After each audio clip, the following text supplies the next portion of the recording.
শত্রু দমনের জন্য কৌশল ও বুদ্ধিমত্তা ব্যবহার করা সবচেয়ে কার্যকর পদ্ধতি। শত্রুকে সরাসরি আক্রমণ না করে ধৈর্য ধরে কৌশলীভাবে মোকাবিলা করলে দীর্ঘমেয়াদে ভালো ফল পাওয়া যায়। নিচে কিছু কার্যকর উপায় বলা হল। ১. বুদ্ধি ও কৌশল প্রয়োগ করুন।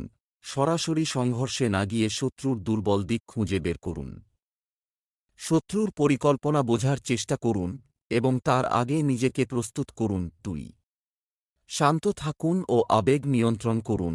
রাগ বা প্রতিহিংসার বশবর্তী হয়ে ভুল সিদ্ধান্ত নেবেন না, ধৈর্য ধরে শত্রুর ভুল করার অপেক্ষা করুন।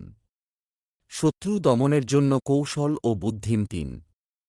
নিজেকে শক্তিশালী করুন। শত্রু আপনাকে দুর্বল ভাবলে সহজেই আক্রমণ করবে, তাই মানসিক, শারীরিক ও আর্থিক দিক থেকে নিজেকে শক্তিশালী করুন। নেটওয়ার্ক তৈরি করুন। বিশ্বস্ত লোকদের সাথে বন্ধুত্ব গড়ে তুলুন। ৪. শত্রুকে বিভ্রান্ত করুন, তাকে মিথ্যা তথ্য দিয়ে ভুল পথে চালিত করুন। নিজের প্রকৃত উদ্দেশ্য গোপন রাখুন। ৫.